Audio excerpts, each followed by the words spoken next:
Here we go, another episode of Kanata on the Rocks. I'm your host, Fady Khudair, local realtor with Sutton Group Ottawa. And I'm joined today by Ray Richer from Cool Heat Comfort. How are you, man? Good, Fady. Nice to meet you. It looks like you got a tan. Where were you?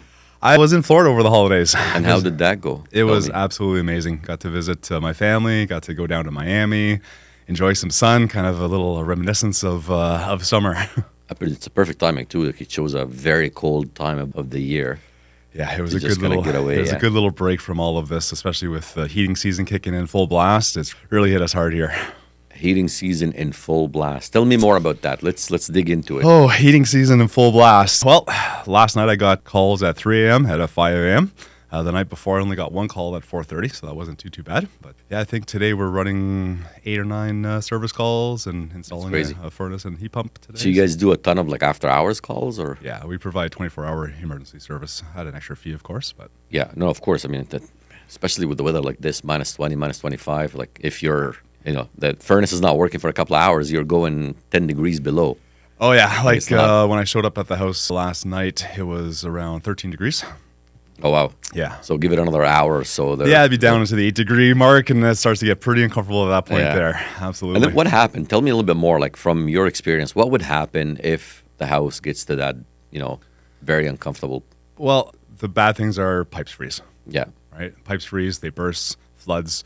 I guess 2 years before COVID, so about 5 or 6 years ago, had a customer leave, probably down to Florida, somewhere down there, turn the temperature down to, I think, 14 degrees, but it was much colder in their basement, and their pipes burst, and which stopped the furnace, and the whole house froze, and we showed up, and it was bad. It was really bad. Crazy. Insurance denied them insurance and everything too. So, well, yeah, I mean, because it's negligence at this point, right?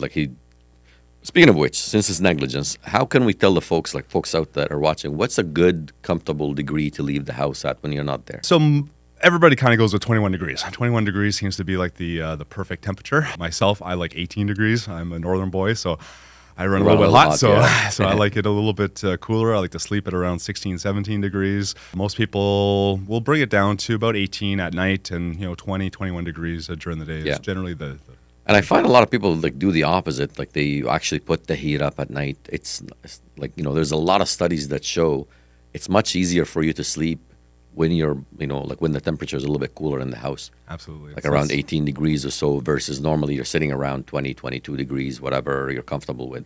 So it's much healthier as well, too. Like you get a much better sleep because your body needs that cooling down. Period.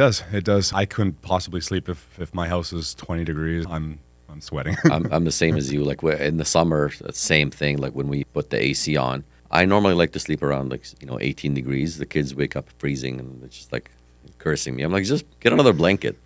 You know what I mean? It's easier for you to get another blanket instead of me just sweating all night long. I think that's like a dadism even, right? You could actually hear it's like, oh, somebody touched the thermostat. It instantly triggers our dad alerts. I'd be like deep asleep and then just get up. What are you doing? Oh, I'm just adjusting it. It's too cold. I'm like, no, I'm put on sweating. Put on some socks. Put on a sweater. Go put on a sweater. It's fine. It's in the middle of summer. Why should I put on a sweater? So I wanted to kind of take you back a little bit. You guys have been doing this journey for quite some time. It'll be 12 years this March. Wow. Tell me a little bit more how it started. Well, the funny thing is that I am not an HVAC tech, or I wasn't. I have recently learned the trade, but I started the business just as a salesperson. I was working for some of the big companies. I'll leave them nameless at this point. Yeah, no, and totally fine. I left those companies because it just wasn't the way I like treat customers. Yeah. It was everybody was very much a number. It was all about revenues. It was all about percentages. It was all about conversion percentages. And which would make our techs do things that wasn't necessarily in the best interest of the customers or in the best interest of the company. And after that hit me a bunch of times and other things happened with our commissions and stuff, we decided it was... So we'll leave them nameless, but let's talk a little bit more about, what is it that you didn't like as far as the tech with the client? So instantly a lot of my customers too will tell me that they've been red tagged by a company, or they've been told that their equipment is completely done, end of life, can no longer be fixed. And I'll get called in to do a quote, and I will generally look at the equipment and be like, oh, I feel there's still life in this thing. I know I could fix it. So we developed a program called the No Risk Fix. And the No Risk Fix basically works that if it is catastrophic, if we cannot fix the system, then that money that we put towards that service will go towards the new unit. I only really do that when the customer has decided to go with us to purchase a new equipment anyways. And I'd say we're probably about 75 to 80% successful in fixing that equipment. It makes sense. I mean, like if I would hate it if I call somebody and be like, hey, I want to fix this. And then, they promise me the world is going to get fixed and then it's not. The worst part is that, like, just a couple of days ago, same idea. Like, she was like, he didn't even look at it. He didn't even do anything. And I started digging into it. I started finding a drain that was all clogged, and that fired up her furnace again. She's like, why didn't he do any of that kind of stuff? I said, well, unfortunately, the techs, they're pushed. They are absolutely pushed to hit certain metrics. Otherwise, they don't get their real pays and stuff. Yeah, right? yeah. So, and that's the thing, too. Like, I find a lot of times with organizations like that, it's just like they drive compensation in such a way that it brings out really bad behavior. it does. And you can do that at the end of the day. Like, compensation really dictates behavior in any way. It does. And But they do it in such a way that it's not really ideal for the client. It's not necessarily fair for the client. And it leaves a really bad taste in the client's mouth. And like, I'll give you a sharing example with you. My dad had recently actually, and this was probably like 8 months ago, did not even ask me for it, just went ahead and purchased a system, and now he can't even get a hold of the people. So like that is, to me, that's a massive, massive red flag. Like if you can't get a hold of the people, you have a service, account that you've got there for God knows how long. You just bought the equipment, it's on payments and all of that stuff. Like it's unreal. So right away, I'm like, listen, we're just gonna pay it off. I'll find somebody for service for you and we'll call it a day. Especially those rental types of contracts, that right off the bat is a red flag. We don't even offer rentals to our customers. I always tell people that if you finance it, you're paying for it twice. If you rent it, you're paying for it 3 or 4 times. So, it's not the right way. Well, you're renting. At the end of the day, it's like you're paying for it 3 or 4 times, and then at the end, still it's not yours. Yeah. I mean, it's going to be dead at the end regardless, but it's still not yours. Yeah. So let's go back. Again, I really like the fact that you said you started off as a sales guy and then you got into the business more, so you're understanding it from a different perspective, which normally is what I don't get. In this hot seat, I don't get that. Normally, I get the opposite. I'm starting a business. I'm not a salesperson. So let's talk a little bit more about that. Why do you think that helped you out, and how did that affect your business? It helped me at the beginning, but then it also kind of maybe hindered me a little bit also. I was kind of left to the techs that I had working at the time. I was using subcontractors at the time.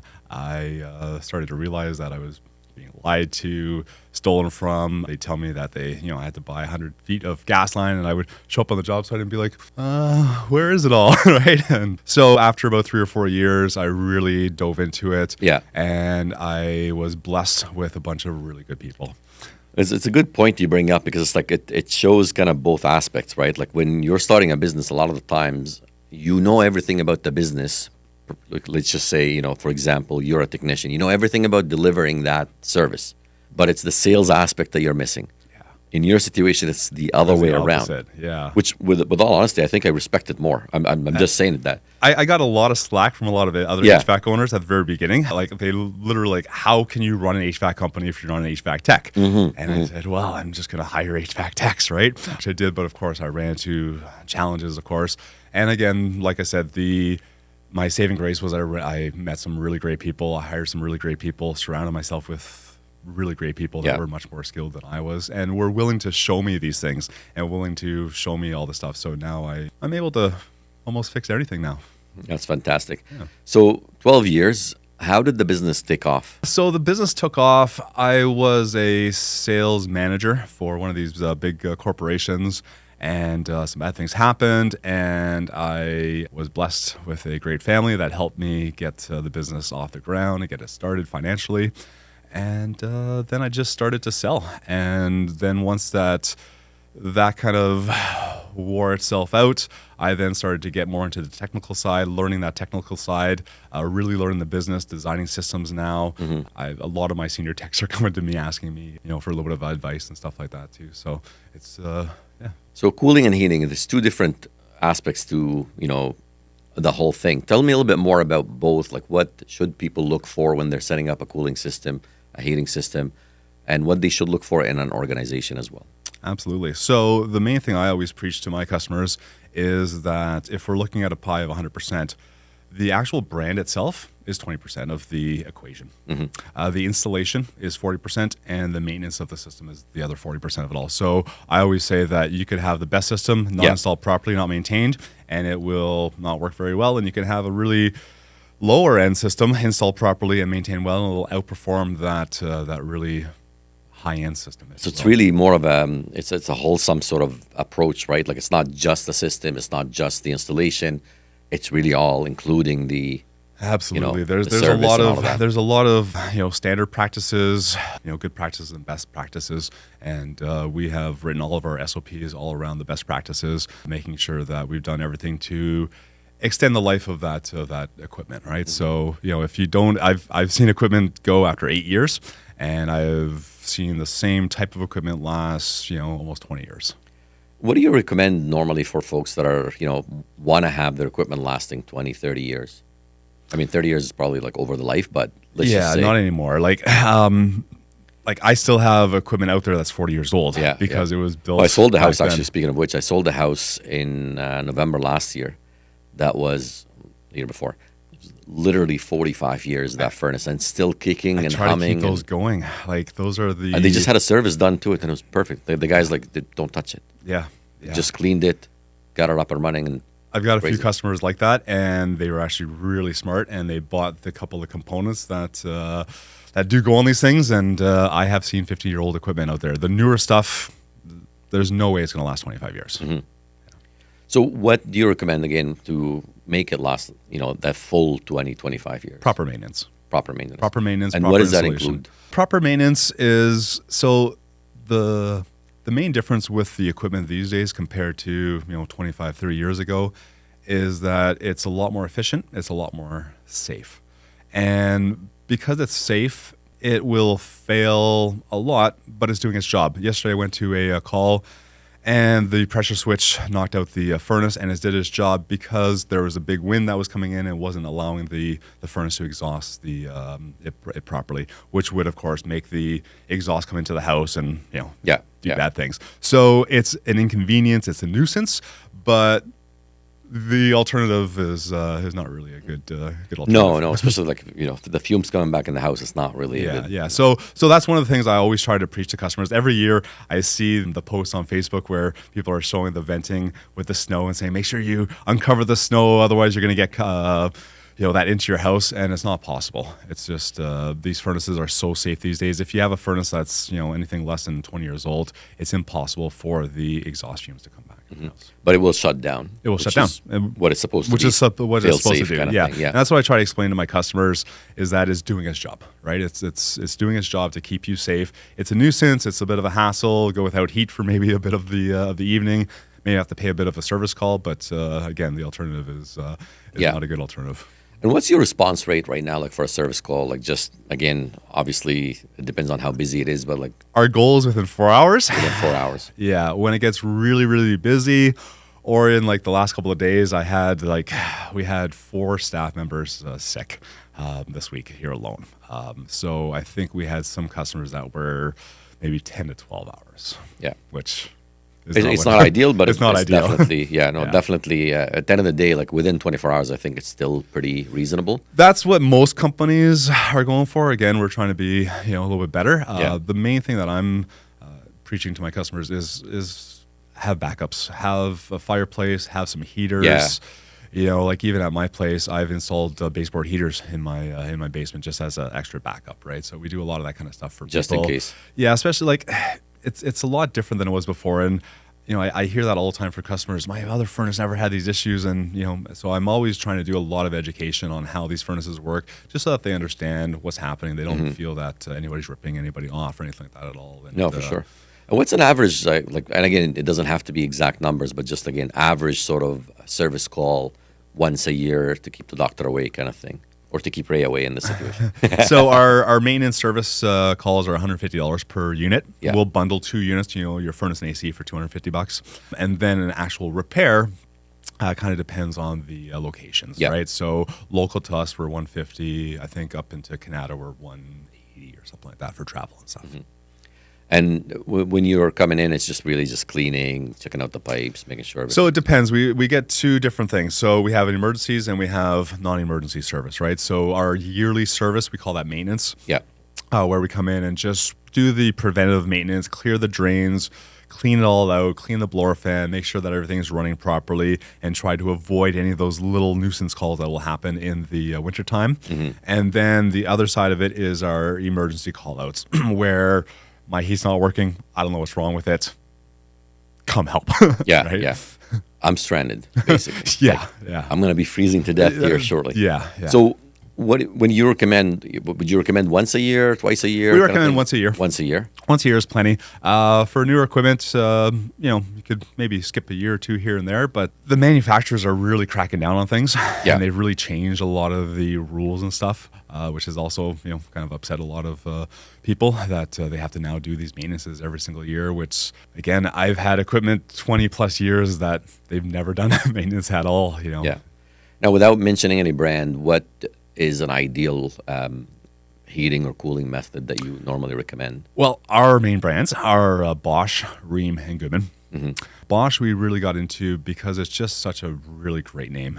They make everything from musical equipment, which I'm a musician, so I love that, to snowmobiles, to a lot of my tools are Bosch, and to great HVAC equipment also. Rheem is my high-end brand. They're really well supported here in Ottawa. And Goodman is I call it my Walmart of furnaces. Really great value, relatively lesser. Price. Have you lately, like in the last, I want to say, 5 or so years, have you seen any sort of shift or change as far as like the type of equipment they're using, or heat pumps? Okay, tell me a little bit more about those. I want to dig into it a little bit. It's a very weird thing because by the trade we are gas fitters, and heat pumps. Electricity is electricity, so it's kind of taking away from the trade of gas fitters. So a lot of us were very resistant to heat pumps at the very beginning. I was resistant to it at the beginning. I didn't sell them for the first year or so, and the government put out a huge rebate 2 years back, and they just announced another rebates coming up at the end of this month here. And so basically, what a heat pump does is it's an air conditioner that also heats your house. So if you ever go outside to your air conditioner and you put your hands over top of the outdoor unit there, you'll feel a lot of heat coming out of that. Yeah. That's the heat that we're pulling out of your house and discharging it outside. Correct. So a heat pump is just an air conditioner that runs in reverse. So instead of throwing the heat outside, we're now stealing some heat from the outside, which sounds weird that even at minus 10, minus 20, we can steal some heat from outside and throw it into the house. And how well do these work compared to like a furnace? Just heat pumps have been around forever, right? But we've only really been working with heat pumps here in Ontario for the last 3 years or so. Yeah. In Quebec, they've been huge because the price of electricity in Quebec forever is a lot cheaper, has been a lot cheaper. So it made a lot more sense to run heat pumps in Quebec, whereas in Ontario, I'm sure the story of good old Ontario Hydro and the deregulation and all that stuff that happened. Our prices were locked at 4.3 cents and have gone way up lately. So gas was the way to heat in Ontario, but just like our vehicles, they're wanting us to make the shift away from fossil fuels into electricity. So they're doing the same thing with our heating now. And for you guys, like when you get a service call, what does it feel like to go into servicing something like that versus servicing something that's like a little bit more? It's pretty similar to an air conditioner, right? So a lot of the main components of a heat pump is the same components of an air conditioner. It still has a compressor. It has an outdoor unit with a fan. Has the fins that need to be cleaned and needs to so we still have our sciencey stuff of the superheat and the subcoolings and all those types of things. So it's just a couple more controls. It's another component. It's called the three-way valve. That's a reversing valve that allows it to run in reverse. So it's pretty similar to the old air conditioners. And then I just want to understand these ones, like from a consumer standpoint, is there anything else that you need to do differently in the house, or how does it work? So the main thing with these heat pumps is that they only work down to a certain temperature. And so a lot of them are rated to minus 20. Some of them are rated to minus 30, but it doesn't really matter. It's more about the heat loss of your house. So these heat pumps, a lot of the heat pumps we're putting into people's houses are 36,000 BTUs, and they'll have a 60,000 BTU furnace. So their furnace is going to have to take over that low end. So just to make up some numbers, say a house at -10 has a heat loss of, say, 20,000 BTUs. That heat pump will keep up. At -15, it's got 37,000 BTUs. It's no longer going to keep up at that point there. So what can we do to help that? Change our windows, add insulation to our house, get that heat loss down, and then that heat pump can run longer and run to a lower temperature before you have to kick into your gas. So that's why we're now starting to get into our windows and doors and all of our other insulation and roofing and electrical and plumbing and all these other types of Tell me a little bit more about that, because we chatted about this on the phone before, and I just wanted to kind of get to understand it a little bit more. Like, what are you guys looking at it from a holistic standpoint? Well, it was a couple of things. It was a constant need from our customers, constantly getting called, asking if I know anybody that's not going to rip them off or is going to finish the job or is going to do the job on time like they said they would, or any of these other types of frustrations that customers get to. And then, of course, from the business standpoint, it also just kind of made sense that, well, okay, you're looking to spend some more money. We can help you with that. And so it kind of started as me just kind of passing jobs around, passing along to people. I passed along a couple jobs to this guy a bunch of times, and then he started giving me a little bit of kickbacks. Then we started working out a commission type of deal. And then I got to the point where I started subcontracting this work to them. And that's kind of how I started Cool Heat also. I started Cool Heat by subcontracting out to other HVAC companies. And then once I had enough business, started doing it myself. Yeah. So same thing with us. We still subcontract out all of our electrical and plumbing work. But I did take on electrician, and I'm working on getting these. Ray, thank you so much. This is definitely a Cool Heat topic for sure.